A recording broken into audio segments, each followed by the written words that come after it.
Welcome to AI for Good, the leading action-oriented, global and inclusive United Nations platform on AI. Organized by ITU, in partnership with 40 UN sister organizations, and co-convened with Switzerland. The goal of AI for Good is to identify practical applications of AI to advance the United Nations Sustainable Development Goals and scale those solutions for global impact. In today's session, we're counting on you to use the live video wall feature to ask questions and post comments to help create an engaging discussion. We encourage you to stay until the end to chat, connect, ask questions, and network with our distinguished panelists and world-class AI experts in the neural network. It is now time to kick off the session and welcome our first speaker. The floor is yours.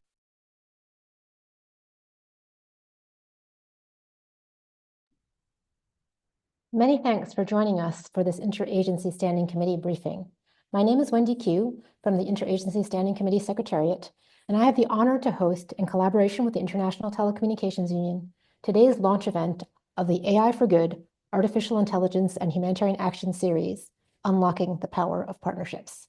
We've seen incredible advancements in AI technology. Across the humanitarian sector, organizations have explored and experimented with artificial intelligence, uncovering valuable insights from the technical, financial, cultural, and linguistic aspects. Yet these findings are still a bit scattered, and it's time now for us to share experiences and foster more collaborative learning. So that's why the AI and Humanitarian Action Discovery Series, led by the Interagency Standing Committee, is bringing together a wide range of stakeholders to share lessons and chart a path forward. And as we embark on this journey, we must stay true to the core humanitarian principles that guide our work: to save lives, protect civilians, and uphold humanitarian values. And today, we will explore how the AI and humanitarian communities can work better together to share insights and to strengthen partnerships. Before I introduce our speakers, let us see a short welcome message from Frederick Werner, the Chief of Strategy and Operations at the International Telecommunications Union. Good morning, good afternoon, good evening, and welcome to AI for Good. My name is Frederick Werner, and I'm with the International Telecommunication Union, the ITU. It's a pleasure to welcome you to today's AI for Good event, AI and Humanitarian Action, Unlocking the Power of Partnerships. Now, this event marks the launch of the AI and Humanitarian Action Discovery Series, a new collaborative effort designed to explore how we can better harness AI to support humanitarian efforts around the world. Organized by ITU as part of the AI for Good initiative and coordinated in close partnership with the UN Office for the Coordination of Humanitarian Affairs and the Interagency Standing Committee Secretariat, this series brings together diverse stakeholders to share experiences, challenges, and lessons learned in applying AI to humanitarian contexts. Now, across the humanitarian sector, organizations have been independently exploring how AI can improve responses, from data management and logistics to financial systems, cultural adaptation, and language tools. Now, while these individual efforts have yielded important insights, the broader humanitarian community has yet to fully benefit from the collective knowledge being generated by these collaborators. This is why partnership is essential. By fostering more integrated collaboration, we can unlock the full potential of AI and ensure that best practices are shared and ultimately enhance the impact and effectiveness of AI-driven humanitarian action. Now, we're very excited to kick off this important series, and we look forward to hearing from our speakers, learning from your insights, and building a stronger, more connected approach to AI and humanitarian action. Thank you for being here, and let's get started.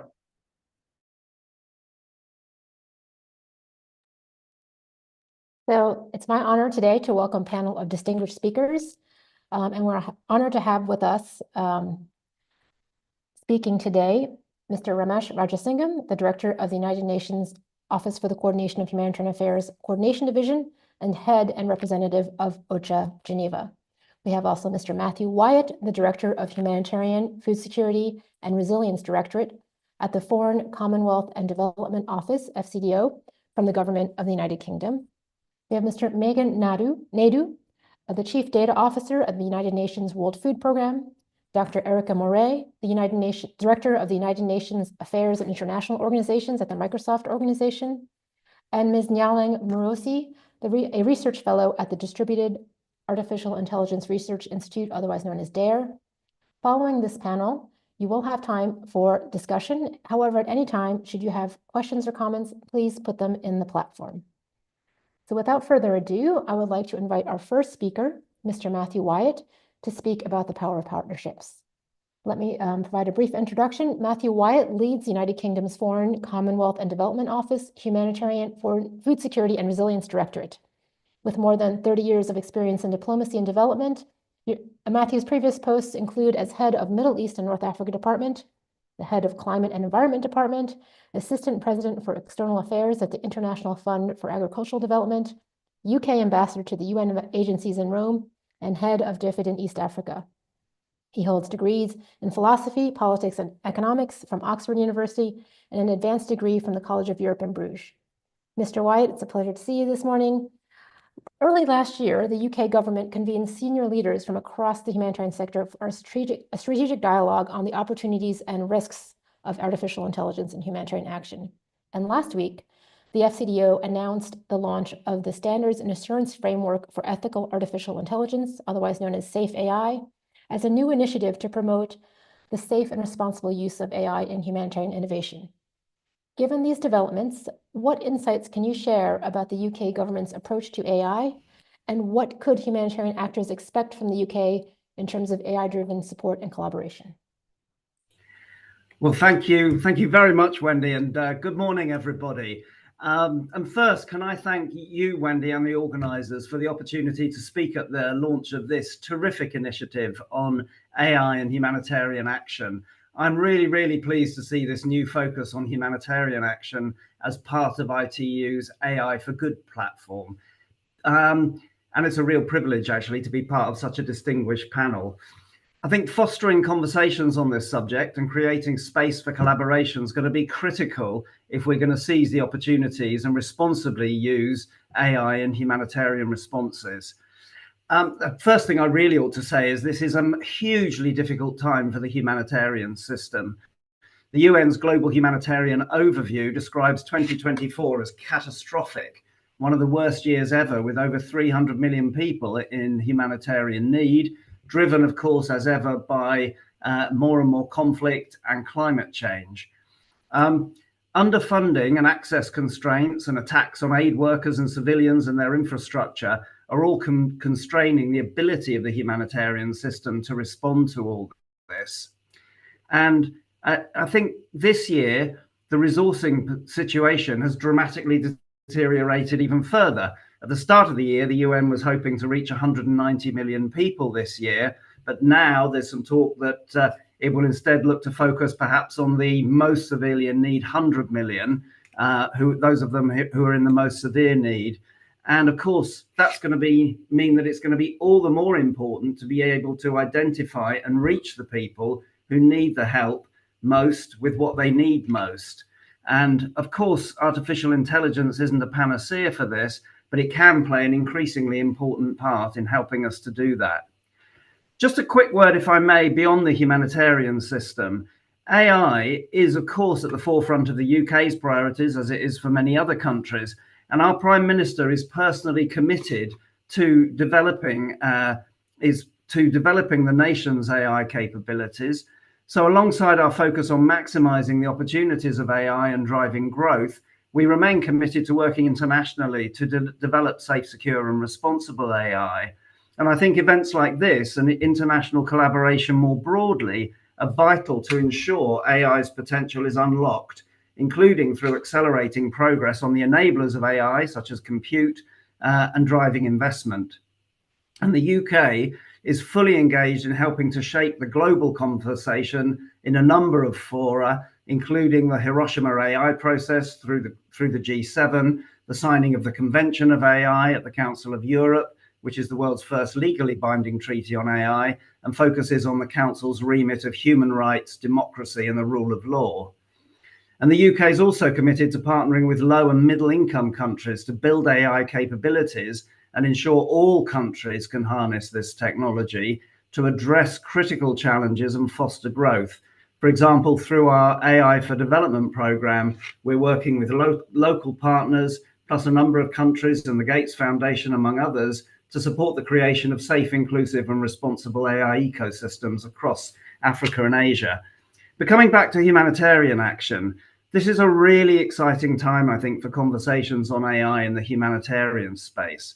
And I think, Wendy, as you noted, last year, FCDO organized a strategic discussion to bring together participants from local NGOs, INGOs, industry, academic institutions, the private sector, and governments to discuss the impact of artificial intelligence in humanitarian contexts, how we can harness it, and how potential harms to vulnerable populations could be addressed.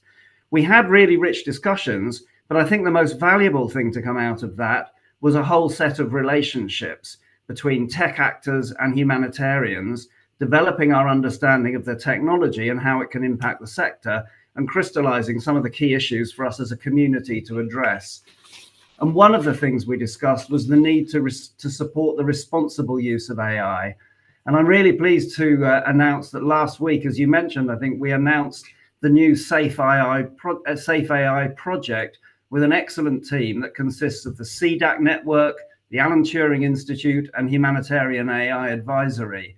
And this team is going to deliver a series of practical products to help guide humanitarians in how they can safely use AI tools, covering the principles of governance, assurance, community participation, and humanitarian engagement. And I could say a bit more about each of those, but in the interest of time, I won't do that right now. But just to say that this work is going to deliver over the next year, and we're really excited to be sharing this journey with you. So if people online want to find out more, please do reach out and we'll be happy to tell you more. I think as well as supporting the development of responsible practices, we're also keen to encourage appropriate but also rapid adoption of AI tools to save lives.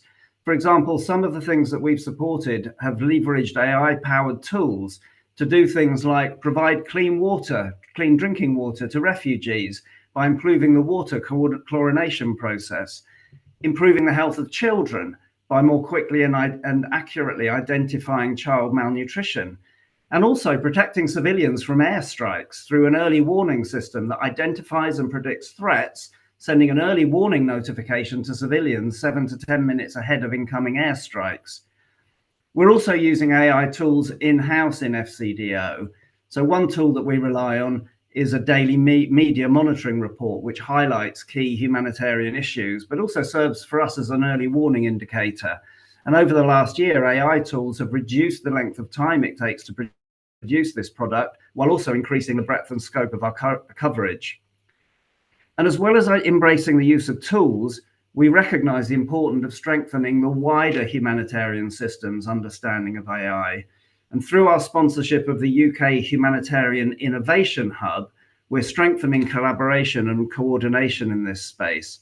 So if you're not aware, people online, do check out the Innovation Hub's website. There's a new humanitarian newsletter, which is a one-stop shop for everything happening in the AI and humanitarian space. There's a series of podcasts that are exploring key themes in this space, hosted by the excellent long-running Humanitarian AI Today podcast. And the Hub's excellent research, including a mapping of humanitarian AI tools, is hugely valuable for improving transparency in the sector. So do have a look. And if you've got an AI tool that you'd like to add, do please let them know. But to come back just where we started and to conclude, this session's aim is to strengthen partnerships, and that is really important to us. Collaboration is going to be critical if we want to fully realize the benefits of AI in humanitarian action. And collaboration between humanitarian actors, where we must build on each other's work to take advantage of the focused resources available, but also critically with partners outside the humanitarian system.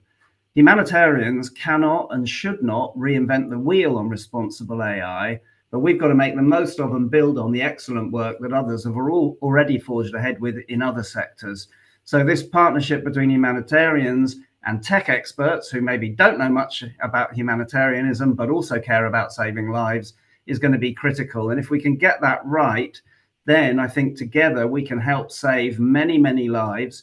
And that, of course, is, I hope, why we're all here today. So thank you so much, Wendy. Back to you.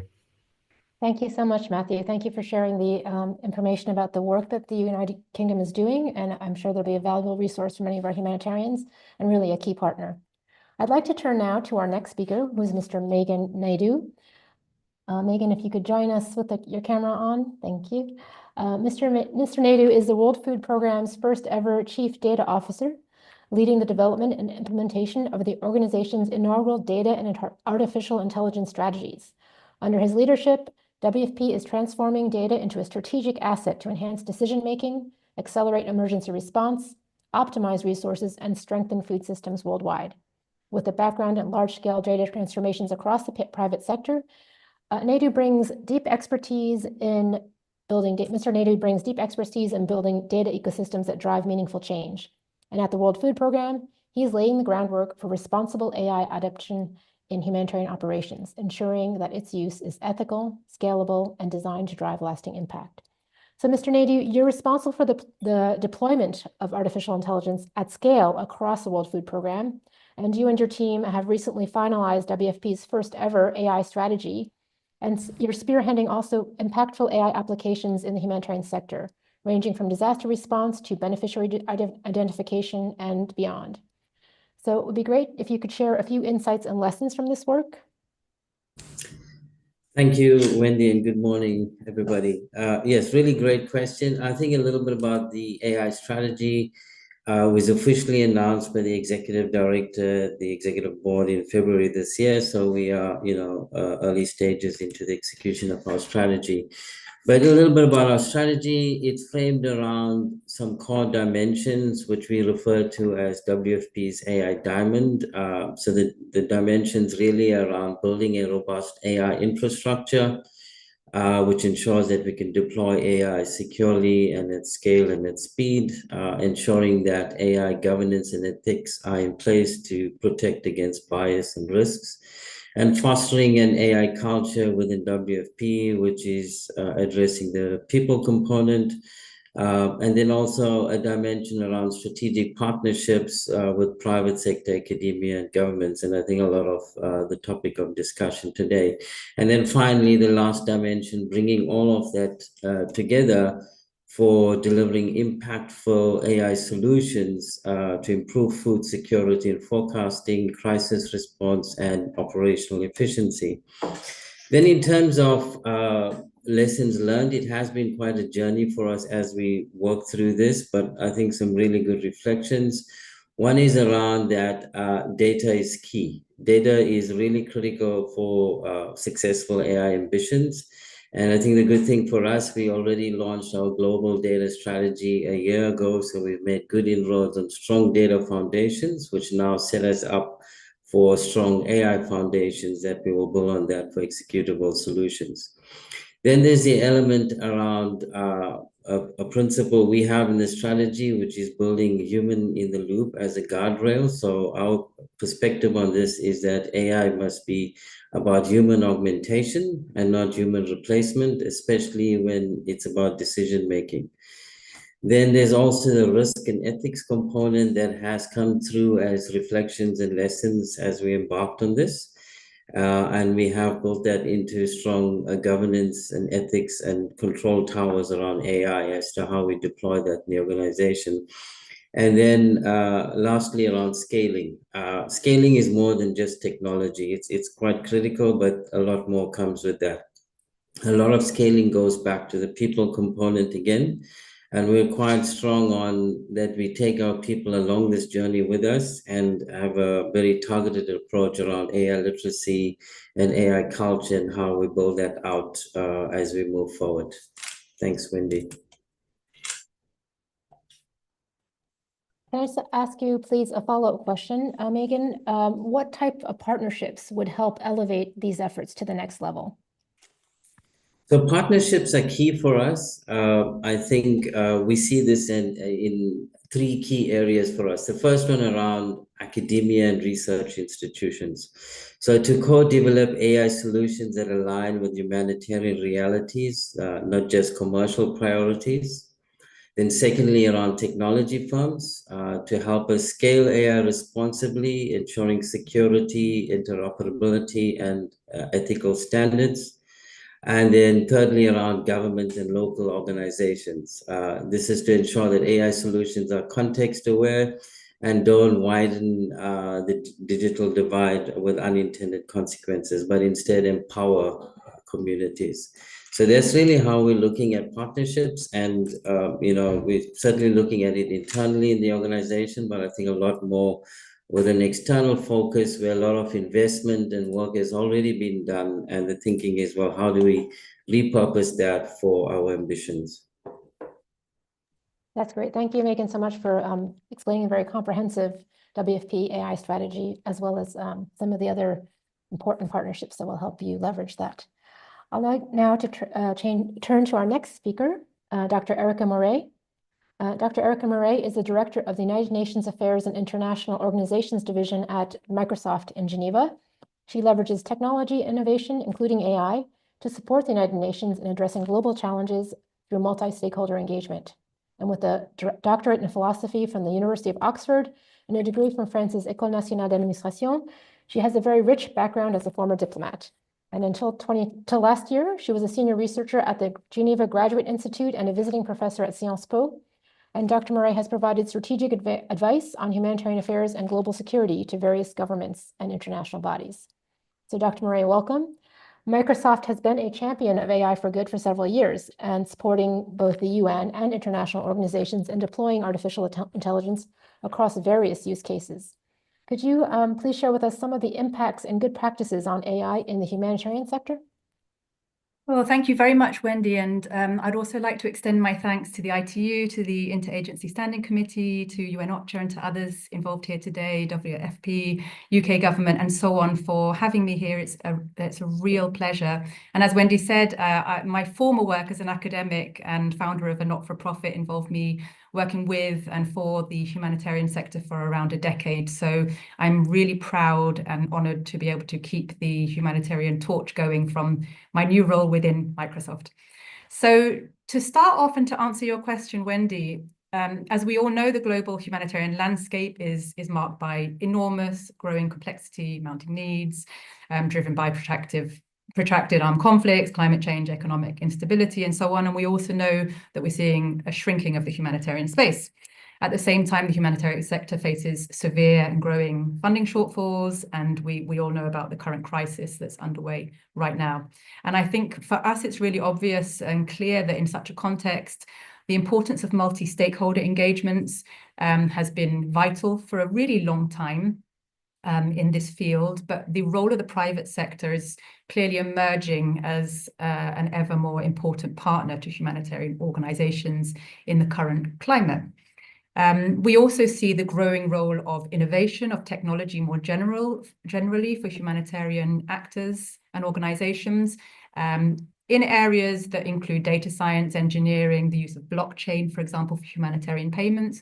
But AI is clearly incredibly central here, and one that the company I work for is very much focused on, of course. And when we think about how AI can help humanitarian assistance and ultimately benefit the most vulnerable populations around the world, we see that AI offers the potential to advance humanitarianism. First of all, as being, you can really see this tool as a transformative technology of our time, and it has potential to turbocharge progress against the Sustainable Development Goals, and including those within the humanitarian fora in a plethora of different ways. This can include optimizing resource allocation, also improving disaster response forecasting. It can enhance decision-making for frontline workers, and it can also drive operational gains through enhanced efficiencies and productivity through routine tasks and so on. And engaging with humanitarian actors, I mean, the other speakers have already mentioned there's challenges and risks at play as well. So I think working together closely and engaging in close dialogue is absolutely vital in this field. And I would say this is the #1 lesson for us that I'd like to bring to the fore today. So close conversation and dialogue with the humanitarian actors and the wider private sector, including tech companies. And really, it's our obligation to engage in these types of discussions with humility and with open ears, and also really acknowledging the need to establish trust so that challenges and risks can be discussed, can be addressed and mitigated as well. I would say there's a key set of areas where we found that lessons learned and best practice in terms of what's essential here. So first of all, ensuring that AI development and deployment adheres with international humanitarian law and the humanitarian principles of humanity, impartiality, neutrality, and independence as adopted through General Assembly Resolutions 46/182 and 58/114. And through this, we can draw on a number of different very useful AI governance frameworks that have already been developed, and also AI strategies like the one that Megan was just talking about. So we can draw on the work that's been done by the OECD, UNESCO, the International Committee of the Red Cross, also the Ethics Guideline for Trustworthy AI, which was developed by the European Commission, and then drawing more widely on other frameworks such as the Sphere standards and the Interagency Standing Committee guidelines on ethical principles and so on. So I think there's a lot we can draw on here, but there's also important that we keep the research going and keep the work on this important area going. The next area I would highlight is community engagement. That the design and deployment of AI should ensure meaningful consent and the right to opt out of automated decision-making, and engagement with communities to ensure that these technologies are human-driven, human-centered, and community-informed. Integration of the do no harm humanitarian principles in AI design, ensuring data quality and privacy is also paramount. Addressing algorithmic bias, there's a lot of work going on in this particular area, as well as in terms of transparency and accountability. I think there's an obligation for not only humanitarians, but also their tech partners to communicate clearly about AI use and its implications. And linked to that would be mechanisms for accountability for affected populations in order to maintain trust about these technologies. And finally, I would like to echo one of the points that Matthew made, which is partnerships with local organizations and AI firms around the world and in the global majority countries is vital to ensure that diverse perspectives and inclusive, equitable benefits are felt. Thanks for that very comprehensive answer. I'd also like to know if you could just speak a little bit to the cutting edge technologies that Microsoft and other large tech companies are currently providing to some of the world's largest and most profitable businesses. Can we also leverage some of those technologies to benefit vulnerable communities where humanitarians are working? Yeah, actually, we have a huge amount of precedent in terms of working with humanitarian actors already across the UN system, international organizations, and not-for-profits. So I say that we've got a lot of collaborative experience to draw from already. I myself come from a team which focuses on how you harness AI and other forms of technology to support the world work of the UN and wider multilateral system, including humanitarian actors. We've had a multi-year project in place, AI for Humanitarian Action, which has involved the creation of AI tools and focused on unlocking data and AI to address some of the biggest challenges facing society. And that has included help support the work of frontline relief organizations to anticipate, predict, and better target response efforts relating to disaster recovery and humanitarian responses, and also in terms of protection of refugees and displaced people. We also do a huge amount of work around the world in terms of AI skilling, training, education, and so on, and that involves work with humanitarian organizations and also people in fragile and conflict and vulnerable settings, including those in refugee camps.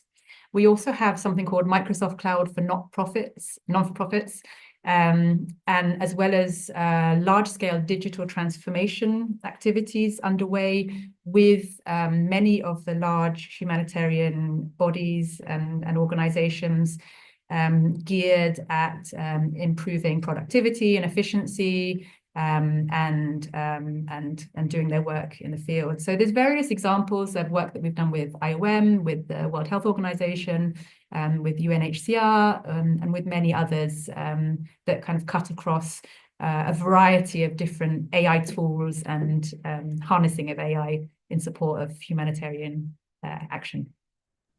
Great, thanks so much, Dr. Murray. We'll look forward to hearing more about it also during the Q&A part. I'd like now to turn to our next speaker, Ms. Nyalang Morosi. Ms. Nyalang Morosi is a research fellow at the Distributed Artificial Intelligence Research Institute, otherwise known as DARE, and her research concentrates on evaluating models that prioritize the global majority. And prior to her position at DARE, she was a research software engineer at Google and a senior researcher at the South African Council for Scientific and Industrial Research. Nyalang is also a co-founder of the Deep Learning Indaba, the largest machine learning consortium of AI and ML machine learning practitioners in Africa, and a board member of the Communicating with Disaster Affected Communities, CDAC Alliance, and Colossal Biosciences. So Ms. Morosi, as humanitarians navigate the complexities of balancing cost and benefit, speed and safety, and short-term relief with long-term sustainability, the role of research has become increasingly vital. And while humanitarian organizations can conduct their own research internally, partnerships with academic institutions offer valuable expertise and insights. So my question is, what can humanitarians learn from current AI research, especially as in many communities where we work, they lack access to information and represent a large diversity of cultures, languages, and needs?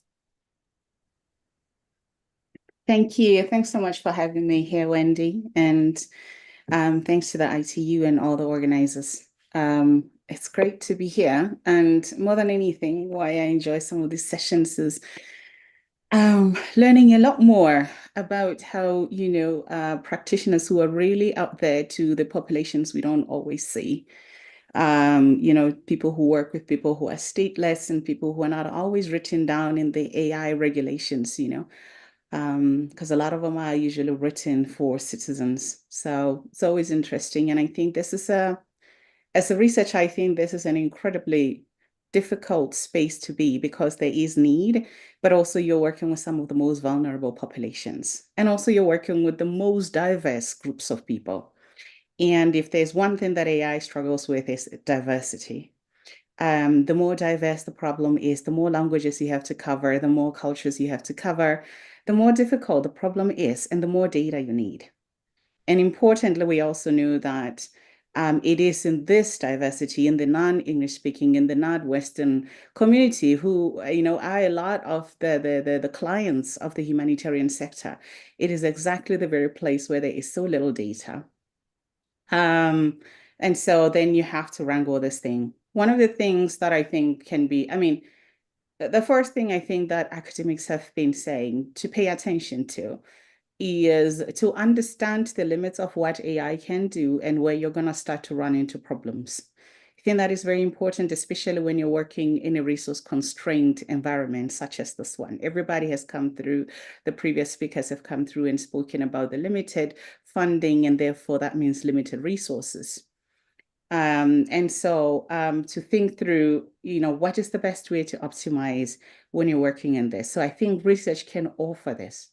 The nice thing with researchers in academia is that there are researchers and academics the whole world over, and they speak the diversity of languages that we're interested in, and they come from the cultures that we're interested in. And I have found one of my latest obsession has been about how do people build differently when they build for themselves. So now I'm looking at my fellow researchers and my fellow AI developers. It's how do they build different when they build for themselves, and how do they prioritize? You asked me a question, Wendy, that included safety. which is a very, very complex issue, safety. We started off with safety thinking about it as bias, right, as fairness. Now we have moved to, decolonization. We have moved to things of, equity in wages, right, employment equity, and making sure that workers do not get exploited. We've moved to things of climate change, right, making sure that communities can still, it's gotten so complex. And the nice thing is that we do have people who understand these communities. We do have academics, very smart people who have done this kind of work before. The one thing that I think sometimes we do forget, and this is probably because of the messaging that we're getting from in the media, because I think majority of what AI is being led by private companies, the large Silicon Valley private companies, and then of course like the large governments, the EU, and then of course the governments in Europe and China, the large players. One of the things that is commonly left out, and I think is a strength in this space that we ought to tap into, is information has two sources in the AI system. Information comes from data, and information comes from context. People who understand the context and people who lived that life. This is why people go for training. This is why doctors go to get trained, right? Doctors go to get trained so that they have background information. Then the tests that we then do are the data that augment the hypothesis that the doctor had. The people who live in these communities have the context. If you work with the people who have the context, you don't need as much data. But it would imply you prioritizing the expertise of these people. That's not something that is a common practice. A common practice is that we prioritize the data. Let's go get more data. Let's get more and more data from these people. Finally, I just want to say, actually, in relation to all the data, and I just want to highlight like the especially vulnerable population, because we already struggle with just the people who live in the global south, who have governments that protect them. And now you're thinking about stateless people. When we're thinking about a lot of how this funding happens, that is for the data. Now, I know there are incentives, I know there are politics, and I know there are power structures that work the way they work and have to fulfill the mandates of the people for whom they serve. However, if we continue with the practice of funding data to go and get collected from the people, and remember, a lot of the time, this data doesn't exist online, right? That's why you've got to go back to the people to extract it. You need to get the people to speak the language so that you can record it. But now the funding is such that right after it is, there's this push that it has to be open sourced immediately. And yet these populations do not necessarily have the compute and all of that. If we continue like this, we will simply be giving the only leverage that these peoples have, which is their understanding of their world. And we will be giving it to the already super powerful entities. So these are some of the things that I think about when we're thinking about safety and we're thinking about inclusion and we're thinking about fairness and bias, self-determination, data sovereignty, all of these things that now we have to deal with this incredibly centralizing technology. Thank you so much, Nailing. I just want a quick follow-up on how to build on that, because would there be a stronger collaboration between academia and humanitarian actors to ensure more effective and ethical AI solutions? You raised some of the concerns around some of the ethical dilemmas there. Yeah, I mean, I think I have actually covered a lot more of the concerns in the first one. But I think the benefits, as I've said before, is that you've got these people all over. The thing is to figure out how best to fund them. Academia is lovely, right?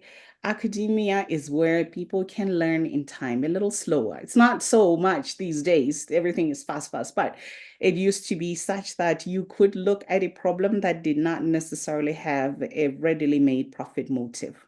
And this is why you get this diversity of opinions from academia, because people are interested in wider things than making sure that the stakeholders are happy. Like their stakeholders are a diverse group.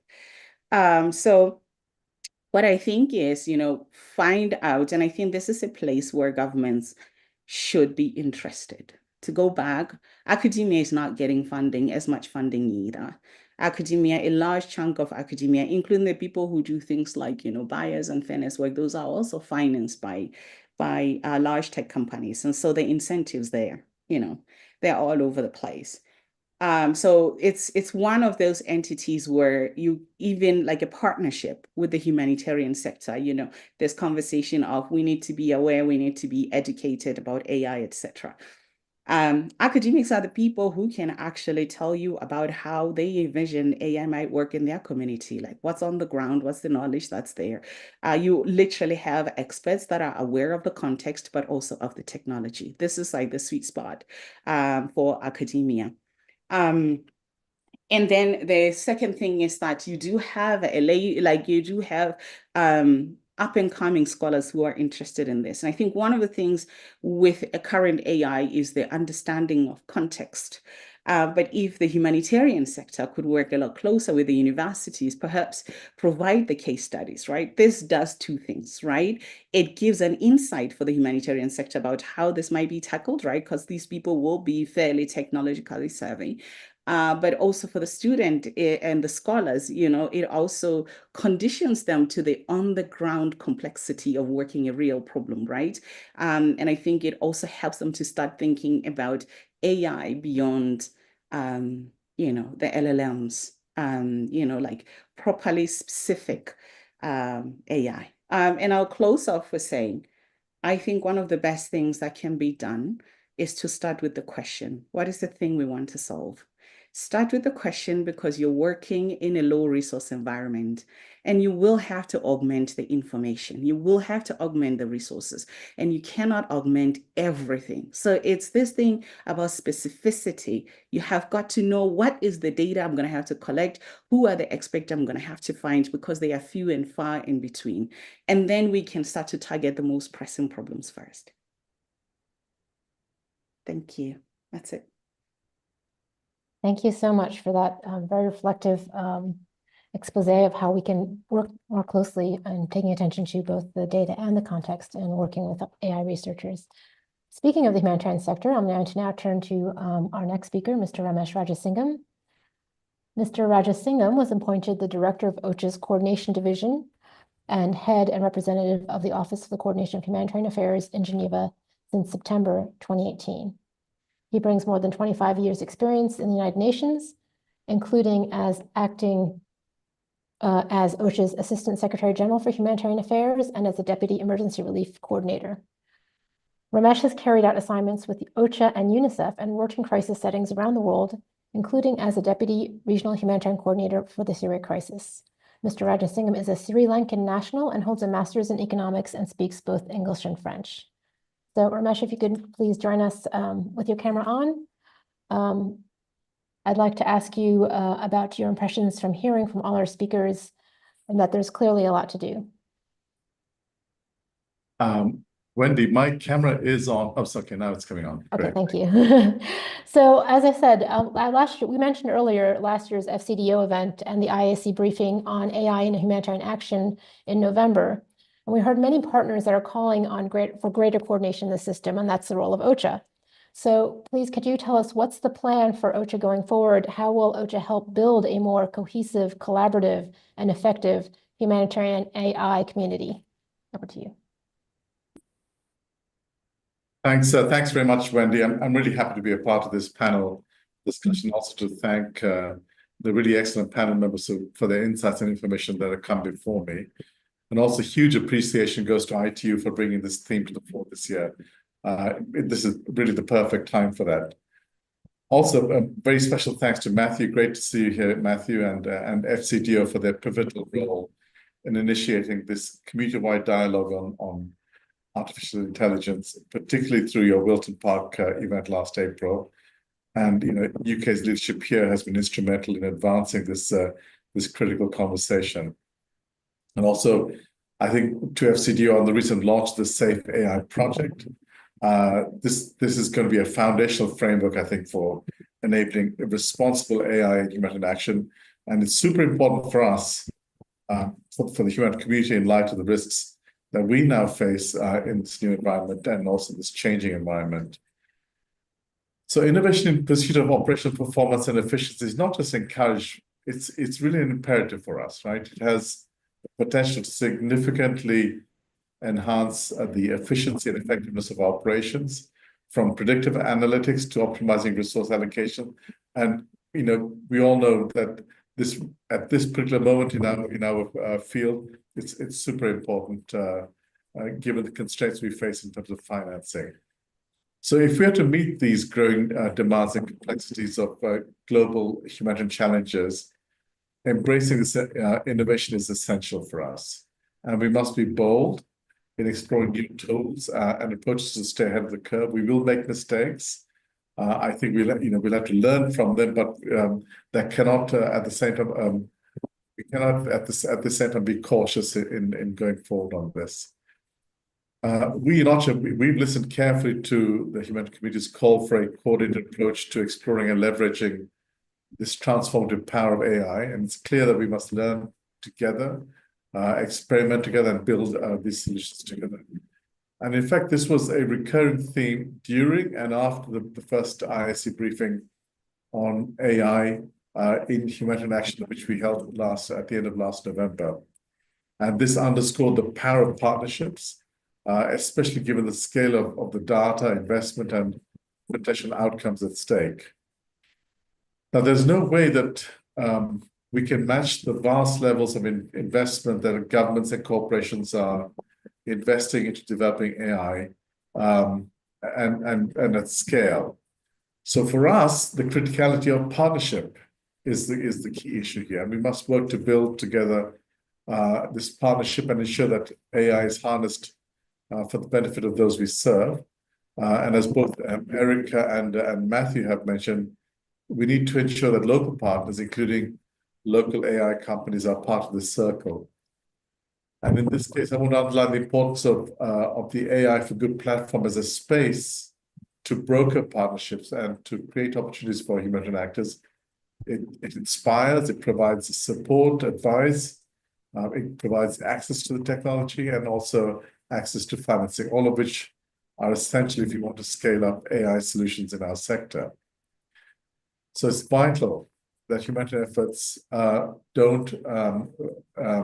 it's vital that they remain connected to all other sectors where AI is being deployed, from procurement and logistics to health, finance, forecasting, which also saves us resources, education, agriculture, disaster response, climate monitoring, energy investment, and telecommunications. These are all areas in which AI is transforming the way in which we work. And by fostering collaboration across these domains, we can leverage AI advancements to enhance efficiencies, improve decision-making, and deliver more effective and timely aid to those in need. Now, in terms of your question, the second question is, where does Ocha take us from here? We've been working diligently to integrate AI into our workflows, particularly in terms of data management and other critical areas. For example, last year we launched Ask Relief Web, an AI-powered chatbot that allows users to query individual humanitarian reports and making access to information easier and more efficient. We've also partnered with others to develop the global tropical cyclone impact model, which predicts potential cyclone damage before landfall, enabling anticipatory action. And these are just a few examples of how we are committed to harnessing AI to support data-driven decision-making and proactive humanitarian response. But we can't do this alone or in isolation. And we, along with all other humanitarians, need access to technology and compute power. This is made possible through partnerships with private sector leaders like Microsoft, thanks Erica, Amazon, and Google, who have generously lent their expertise, technologies, and resources to support our efforts. But we also need access to quality data, which is the lifeblood, obviously, of AI. And not just the information management function plays a critical role here, but we must upgrade our systems to include more relevant, diverse, and interoperable data. And we call on all partners to make data flows easier. because this will benefit everyone. And in this challenging humanitarian financing environment, which I referred to before, we must not deprioritize innovation. It is going to be critical in the way forward. It's going to be key to finding and scaling efficiencies, and we need sustained investment to make this a reality. So for these reasons, I'm pleased to announce the next events under the AI for Good humanitarian program, which will address some of these important issues. On the 4th of April, we will focus on the readiness of humanitarian data for AI. A distinguished panel of experts will shed light on the data we have, the data we lack, and most importantly, what we need to do to, as humanitarian actors, to ensure we have access to quality data, a foundational element for successful AI.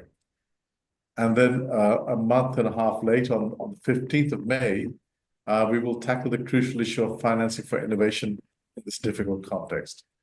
Our financing partnerships must extend beyond traditional donors to also include private sector partners, foundations, and investors who share our vision for AI that serves and benefits people, particularly those who need assistance the most. And this goes obviously beyond financing. This partnership has to be a strategic, substantive partnership as well, where we both have a common good here. And above all, we also need AI that benefits people and does not harm them.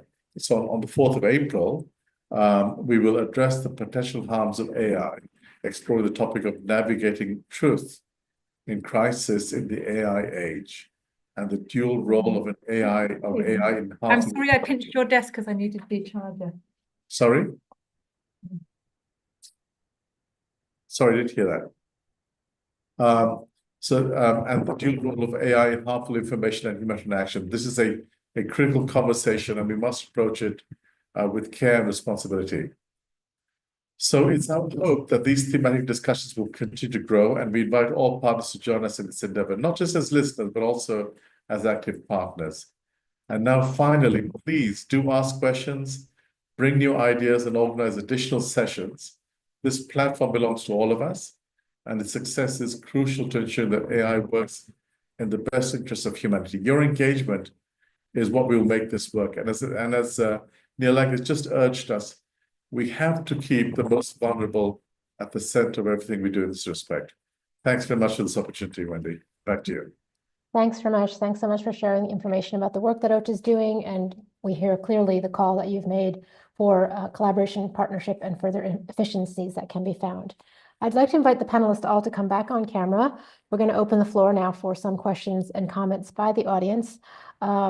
We have a few minutes to do that, and I'm going to start with a few questions that we actually received already through the platform.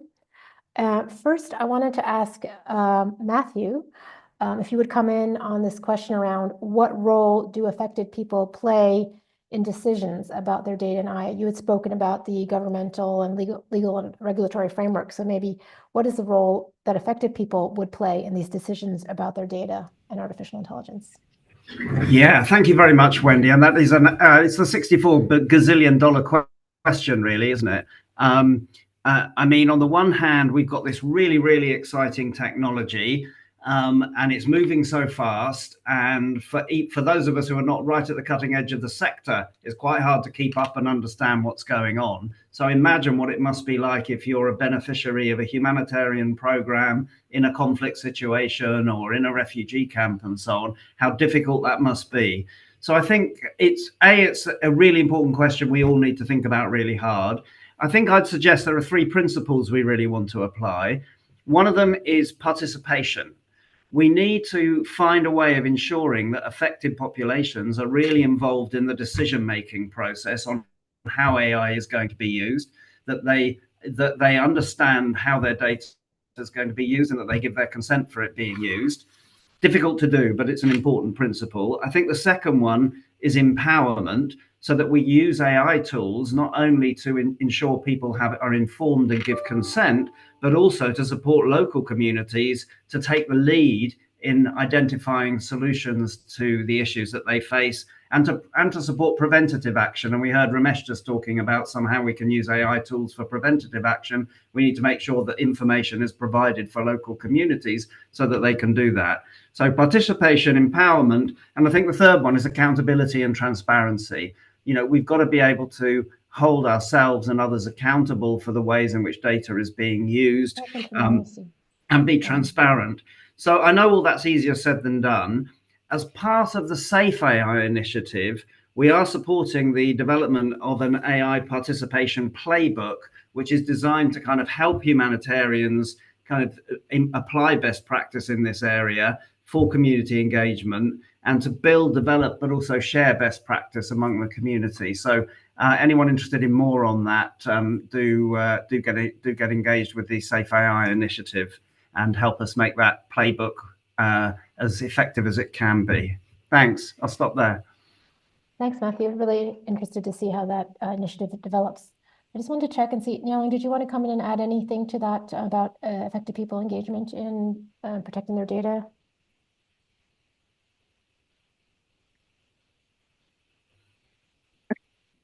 Yeah, I was just thinking about the logistics of it. I think, you see, the difficulty is people understanding what AI does, because you can't consent to something if you don't understand what your data is going to be used for and what the actual dangers might be. So I think that's an uphill battle for humanitarian agencies.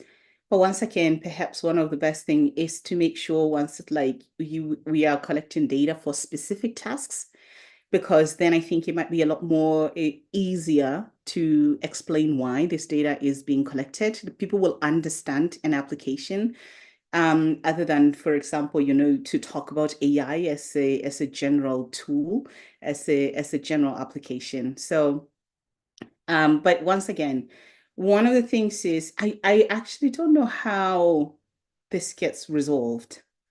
There is a fairly large separation between the people who build local product and quite a number of people in the humanitarian sector, because you do sort of need a translator between what a larger entity, what a larger agency needs to do, and the people. You need somebody who can speak the language, and I don't mean just literally the language, but the way of being.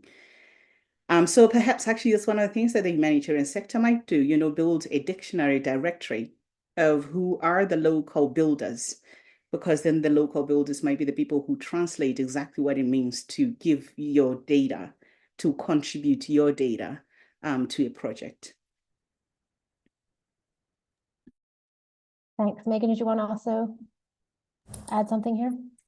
Yeah, thanks, Wendy. I think, really strong references to data, right? So this is where data and AI come together in one of the things that bring data to the fore in terms of your AI ambitions.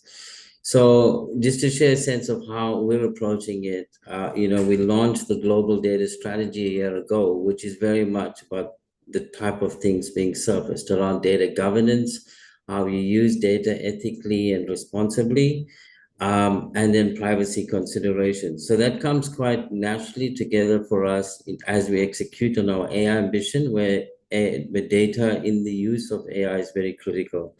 So for us, one of the things we have is a data governance policy, which is very strong on how we collect, store, and use data.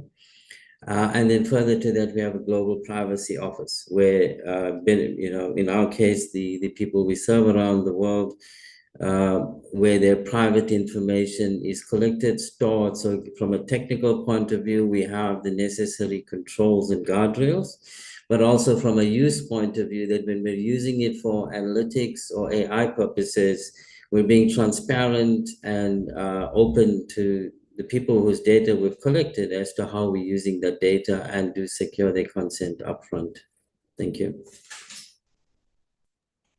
Thanks, Megan. And maybe while you were speaking, I have another question that came in that you could perhaps address. It was about which AI algorithms or models are most effective in predicting humanitarian crises? Are there some that WFP is using for predictive use?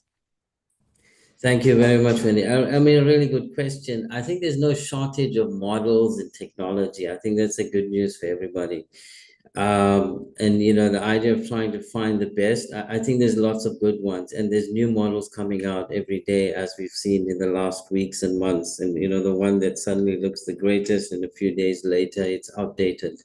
So for us, it's more about finding trusted and reliable models, which we're doing. We're indexing on open source because it has a lot more proposition in cost and collaboration. So we have used a number of models in different contexts, from emergency and crisis response. We're using models on where we're bringing drones and AI together, where you can collect the information and process and start to predict where you'd need to be. Similarly, with another project around satellite imagery, where again it processes that information to get ahead of the curve. Even on the supply chain side, we're doing work with AI there to predict supply chain expectations. So we do have a number. What we have is actually a model library that we've started to build out, and where we have deployed solutions and vetted it and assessed it to be safe, secure, and ethical. It becomes an approved model, and then is set up in the library for reuse, that each time somebody in the organization wants to solve a particular problem, we test against that library first and then use that, and only create something new if it's something genuinely different that we're trying to do. Great, thanks for that. Any of my other panelists want to add to that question? If not, I have another. Oh yes, Ramesh, go ahead. And just a reminder for colleagues that are listening online to add your questions into the platform, and we can bring them to the panelists. Ramesh, please go ahead. Thanks very much, Wendy. I just want to come in after Magam, because I think what he said was critical for us. We know we're working in extraordinary environments where there's no rule of law, there's very little poor governance, and you have conflict. And in many cases, we're working with populations who are outside the areas of control of the de facto government or the government. And so information is critical in these places, because in many ways, there's little to no information about these populations with some of the parts of the conflict. And there's also a strong desire to have that information for perhaps not necessarily ethical reasons. And so we have to model all our principles in this when it comes to both ethics and responsibility and safeguarding and governance issues in our work. And so I think the Interagency Standing Committee has been working on this, and I think it's something we need to keep building on. But we will also look to our partners, both in the private sector and in the donor community, to help us make sure that we can keep building and stay ahead of the curve on this, because the risks are enormous for those populations. Thanks. Great, thank you.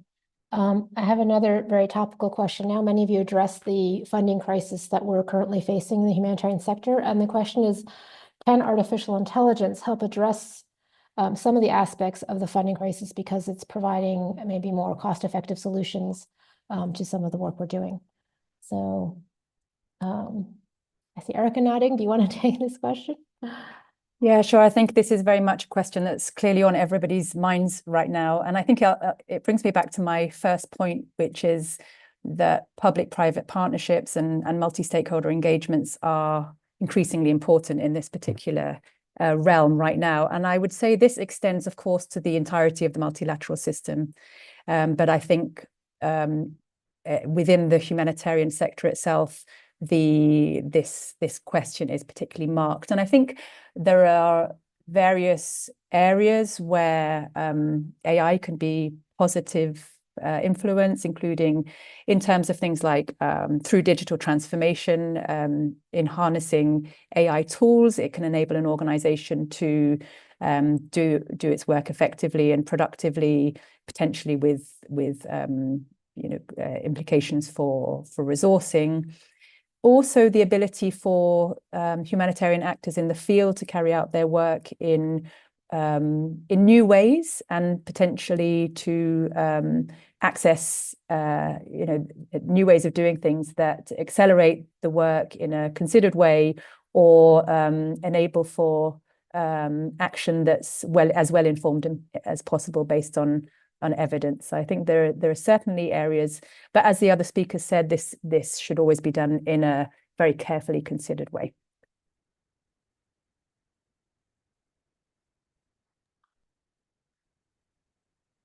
Thanks. Yes, Matthew, do you want to add to that? Yeah, just briefly, if I may. I mean, I suppose that, this question, I think, is mainly about how can AI help humanitarian responses be more effective? And I think, Erica's given a brilliant answer to that. I kind of think it can be in a whole number of areas. We've talked already today about kind of predicting what's going to happen so you can get ahead of the curve, about better delivery, better assessment and identification of who's in need, what do they need, how do we get it to them, but also procurement as well, getting better procurement. So there's all sorts of ways, I think, in which AI can help at all kind of levels of the chain. The other thing, of course, though, is the funding crisis is also we need more funds from various sources. We need to diversify the funding bases, particularly from the traditional main state donors. I think some other speakers have talked about the importance of the private sector, of foundations, of new countries perhaps that haven't been involved before, and new sources of funding and so on. And of course, we can also use AI to try and help us identify potential sources of new funding, try and find ways to attract them as well. So maybe we shouldn't forget that side of the equation either. Thanks. Thanks so much for that. I have one more question before we'll go around to wrapping up. But my last question comes from some of the smaller organizations, maybe local NGOs, national NGOs. They're asking, how can they establish these connections and work with the tech industry? I think several of you mentioned the disparate kind of inequity in terms of presence in the countries of working, the lack of a governance framework and so on. So what advice would you give to some of these smaller organizations?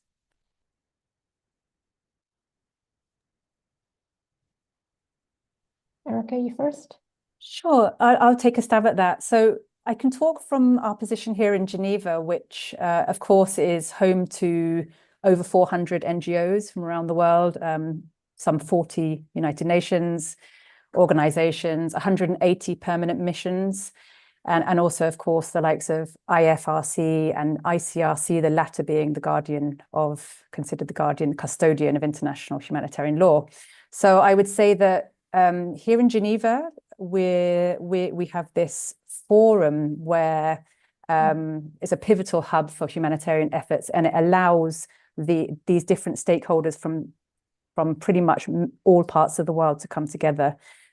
This maybe is not quite the same for local NGOs if they don't have a representation here, but certainly the idea that you can come together in the place which is the birthplace of the Geneva Conventions, with the most established humanitarian system in the world, is an important one.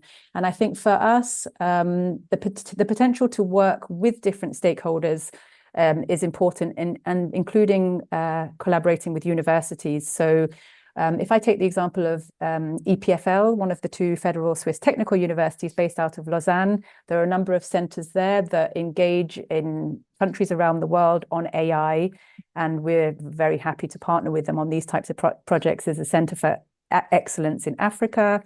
There's the AI Center that currently is running the Geneva AI Initiative, which enables a kind of matchmaking for NGOs and UN to work with tech partners on AI solutions. There's also the Essential Tech Center, where there's a humanitarian pillar, where they're working with engineers and data scientists to come up with solutions, again, working closely with the humanitarian system.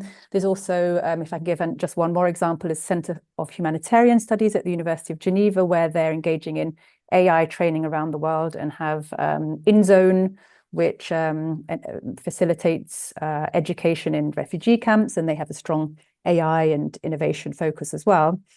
There are also a few policy platforms. I mean, AI for Good is one that obviously cannot be ignored here. It's incredibly useful and fruitful platform for bringing disparate and sometimes siloed groups together. There's also other things going on here, like the Giga Connectivity Forum, an initiative of the ITU. There's the Partner to Connect Forum, which looks at closing the digital divide around the world with a very strong focus on the global majority. And even just this week, we have the Humanitarian Networks and Partnerships Week, where we have NGOs from around the world coming to town to talk about, among other things, AI. And there's also other things, for example, at a conference, again, that we're supporting this week in Geneva, the Global Conference on AI, Security and Ethics, which again is looking at AI in humanitarian settings from a different angle. But again, it's these international and local opportunities to come together and network and learn from each other. Right, Nellen, please. I'll just be real quick. I can see the time is moving along. I think one of the other things that I've seen work for us here has been to be part of a community. It's much more easier to be recognized if you're part of the community. So there's a couple of communities which foster this, all these meetings that are local. And what happens is that the funders usually attend those meetings because they're interested in seeing the general ecosystem and not specifically, the one entity. Second thing is, I used to work with google.org when I was at Google. And one of the things that came up was the difference between the PIs, the people who are leading the labs, or the people who are leading the NGOs, and then the expertise of the people. So it was almost like they were, people who suggested that, hey, let's try this, let's apply for this, let's do this. But these are not the people that were invited to these conversations. So I also suggest to these, the PIs that bring along those really, young people who brought up these ideas, because one of the problems is just understanding the language of AI. You need to be able to speak with a certain level of precision to like a funder. Like I know if you can't communicate about data, it's really difficult to convince a funder that you actually know what you're going to be implementing. If you can't talk about evaluation, all of these things. But these younger people, or like if it's a university, there's PhD students who actually really know the terminology, actually really know the problem. But the PI, there's a bit of a gap there. So I think that might also be something that's useful. Wonderful. Thank you so much. I hope we have a lot of PhD students listening to us right now. Unfortunately, I only have 15 minutes left, so we're going to move to wrapping up. I want to give a chance to each of our speakers to give us some key takeaways, sound bites for us after this very rich discussion of an hour and a half. Please share with us some of your parting thoughts or final takeaways or things that we really should keep at the forefront of our minds as we move on. So let me start, please, first with Matthew. Your thoughts. Great. Well, thank you very much. I mean, what an incredibly rich discussion, and I know there'll be many more. So thanks so much to my fellow panelists for all of that. I mean, a few things, maybe to pick up where Nellen left off in a way, about the importance of having the people who know the details of the data and so on being involved in the funding pitches and the design and so on. I think that is so important. So this whole question of how you get the partnerships right. So you're bringing together the people who have expertise in humanitarian delivery and the people who have expertise in AI and the technical side of that. How you're bringing those two things together is really critical. And transparency, we've talked about already. Transparency, just a willingness really for everybody to kind of learn new tricks, because these are kind of in some ways quite different areas, and we're not going to get success unless we really bring them together, get the synergies, respect each other's respective knowledge and so on, and able to do that. So I'll just pick up on that. I mean, I think the other thing is really, really tricky. We talked about the local participation and how you have participation of local communities and beneficiaries in something which is very, very complex and very fast moving. So that challenge is a huge one. And then just getting this right, the balance between safety and rapid adoption. And I mean, I think the thing is, in a way, we don't have a choice about whether we want to use AI in humanitarian settings or not. The funding situation is so dire, the needs are so great, we need to use every tool we've got, and AI is an incredibly powerful tool. So we haven't got any choice about it, about whether or not we use it. if we're going to do it well, we've got to get the tech experts really excited about saving lives, and we've got to get the humanitarian experts really excited about using AI in order to do that, and to get them all talking to each other. And that's what exactly this initiative is all about, and what our Safe AI initiative is all about. So we need to get together to save lives. We haven't got a choice about it. But if we do get together, I think that there are incredibly exciting opportunities, and together we can save many, many lives. And that's got to be an inspiring vision, I think, for everybody. Thanks. Thanks, Matthew, for those. The idea of having the humanitarians reach out to the tech world and tech world reach out to the humanitarians. It's really powerful. Megan, over to you for some final takeaways. Thanks, Wendy. I think really good, rich discussion listening to my fellow panelists. I think we could talk for days on this, listening to them. But I think just some parting thoughts and comments from myself. I think firstly, AI for humanitarian work must be rooted in strong partnerships. So we therefore invite partners who share our vision to work with us in making AI a force for good. AI is already reshaping how we fight hunger, but I think its greatest impact and greatest moment still lies ahead as we harness that opportunity. And then this is also an opportunity to ensure that AI is used ethically, equitably, and effectively to protect the most vulnerable. With the right strategy, governance, and partnerships, AI can help us save more lives. So really, this is an opportunity for all of us to grab and do this together. Thank you. Thanks, Megan. Erica, what would you like to add? Thank you. Just to build on these excellent points that have been made already, I would say the first one is capacity. And I think that is really for everybody around the world, because as Matthew said, everybody's going to be using this tool to some extent or another in the months and years to come. The question here is, how well are you going to make use of it, and to what effect in terms of positive impact? So I would say raising awareness, building capacity and skills. And that's both in terms of how you might make use of AI in your everyday work to become more efficient, but also in terms of the creation of more specialist tools. So training, education across the board is vital here. The fora for sharing knowledge, I think, is really important as well. And I think both Megan and Matthew alluded to this. Fora for exploring what is the art of the possible. We know there's so many different potential uses of AI, but first we need to talk about how they might be used and what the concerns may be and so on. So sharing of use cases, and really focusing here on the community links, the global majority inputs, and kind of two-way exchanges. The second area I would say is dialogue. This is to identify opportunities and risks and find ways together to mitigate them. The importance of building trust, and like Megan said, that's the basis for strong partnerships. Fora for sharing best practice and lessons learned. I think that's really important in this fast changing landscape, and really important in terms of ensuring that we continue to have robust safeguards and ethical frameworks and so on. And like Matthew said, I love the idea of inspiring people from different stakeholder groups, and I'm really interested to learn more about the Safe AI initiative there.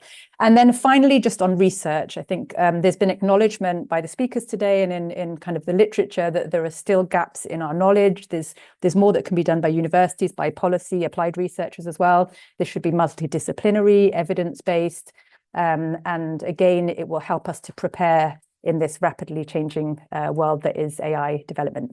Thank you. Thank you. Thank you so much, Erica. Yaling, let's hear from you. Yeah, I think everybody on this panel, my takeaway is just to go back, just start with the problem. The space is vast, and you're not going to get, it's very, very difficult to build something meaningful if you're building generally. This is something we know, the biggest, best current players currently. There are so many loopholes when you go general. Some of the best systems have been built for specificity, right? The systems that are built for drug discovery, that's specific.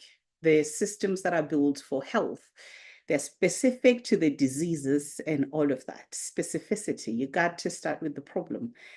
And in this space, it is even more important. Once again, I want to highlight just how little data there is. And there are limits to what the algorithms they can do. Eventually, you have to have information. And in order to go get that information, as we know this, it's very expensive. So we want to start with that. The second thing is, I actually think we need to slow down a little bit. I don't think there is such a rush, especially the problems. I mean, there is a rush to make sure people are safe. There is a rush to make sure that there's food for people. There is a rush for that because that's human life. But in terms of the actual systems that can be built to address majority of that problem, there is no need to switch systems every 6 months.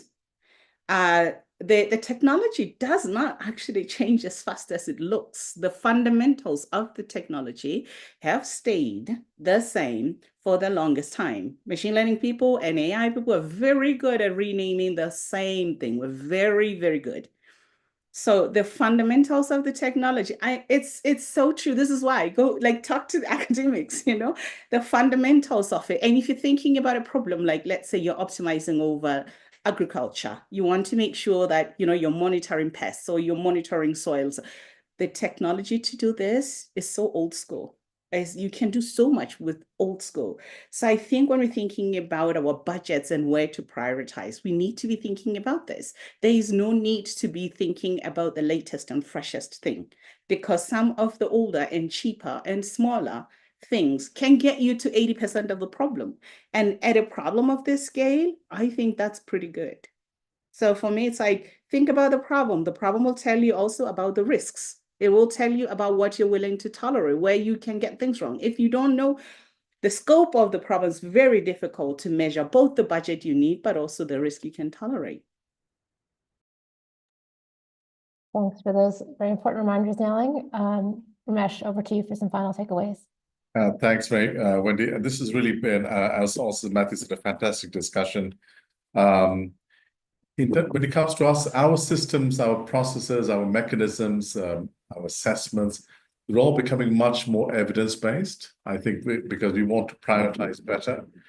We really want to identify who are the most vulnerable, most severely affected in crisis because of the limited resources we have. But, and I think AI will be instrumental in identifying how we use this data. So we have a treasure trove of data that we've collected, but we may not necessarily know how to most effectively use the data and analyze it. And I think AI can best help us do this to be much more efficient and effective in addressing those life-saving priorities that we have identified. So I think in terms of the innovative usefulness of AI, I think it comes at a great time for us because we have the data for that analysis as well. Our responsibility, I think, here is to make sure that the data is treated ethically and responsibly. And this goes back to what Megan was saying also earlier. How do we protect that data? And because we protect the data, you protect the people who are at the end of the data chain, where we get the data from. So I think that's important. Now, to be able to do this, it just makes coordination even more important and critical. And how do we, as OCHA, coordinate all the actors in doing this so that everyone's aware of where the opportunities are and we can make best use of that. At the same time, I think I've learned a lot from Nialing's remarks just now. Great to hear that we can slow down. We are all Luddites in this field, and so it's great to hear that from someone who knows about this. And I think it's very important. We slow down, we take a step back, we take stock and examine the problem, as you said, and what needs to be addressed. What are we doing already that can continue, but also what are we doing that can be enhanced by AI? And again, thank you very much. It's been an honor to be a part of this. I'd like to thank all of our speakers for coming to this event today, and also all of you online who are joining us. And I just want to remind, it's very difficult to summarize that we covered a lot of topics, but just to say there are several key issues that we'd like you to keep in mind. And that is obviously artificial intelligence offers unprecedented opportunities for improving crisis response, streamlining our operations, and making informed decisions that can save millions of lives. However, we also need to be aware that we have to make sure that using artificial intelligence is safe, ethical, and aligned with our humanitarian principles. And we heard today some key concerns around ethics and governance, around data privacy for our vulnerable populations, possible algorithmic bias affecting aid decisions, the need for regulatory frameworks, the questions about consent and data ownership. And the second was around technological inequality, the digital divide between different types of organizations, uneven access to AI capacity, and the risk of excluding some of the tech poor communities, and our also risk of dependency on external tech providers. And then a third area is around trust and security, around the data protection challenges, misuse potentially of sensitive information, the need to maintain that context-specific human relationships in our communities where we're delivering aid, and some of the vulnerabilities as well, cybersecurity and vulnerabilities. So as a result, the purpose of this platform as well is to make sure that we focus on strengthening collaboration at all levels, from global to local, and to share our approaches, knowledge, and lessons. And through closer cooperation, we can enhance our capacity to address a lot of the multifaceted challenges that we heard about today and benefit from the prudent and considered use of artificial intelligence. So let's keep these principles at the forefront as we move forward, creating a more resilient and responsive framework for AI and humanitarian action. And let's use this platform, the AI for Good platform, to continue our engagement and partnership. We heard a lot about the data, whether it's the right data, there's enough data, or the appropriate use and interpretation analysis of it. So we really invite you to join us to our next discussion on the 4th of April on the readiness of humanitarian data for artificial intelligence. Again, if you do have any questions or suggestions, please engage with us through the neural network. And thank you once again to the speakers for their invaluable contributions and to our participants for your engagement. Just a reminder that this event has been recorded and will be posted online in the coming days. And we have several social media handles that you can also engage with us in the content. In addition to the 4th of April, another reminder, please mark your calendars. The 9th of April, we'll talk about navigating truth in crisis, the dual role of AI and harmful information in humanitarian action, and the 15th of May, powering the future of funding and sustaining AI for humanitarian impact. So again, looking forward to see you on the 4th of April. And thanks again to all our wonderful speakers today for spending the morning with us. Thank you, Wendy, and everyone. Thank you. Thanks, Thanks, Wendy. Wendy. Thanks, Thanks, everyone. Bye. Bye. Bye. Thank you for participating in today's AI for Good session. We hope you've learned something new, innovative, and engaging in today's event. We now encourage you to continue the conversation on the live video wall in the neural network. Here you can ask questions, like and comment, share links, complete the poll, connect with interesting profiles, or speak one-on-one using the chat and video function. We invite you to explore the lobby, try the smart matching quiz, visit the virtual exhibits, poster boards, the eShop, and build your personalized AI for Good program. Let's shape the future of AI for Good.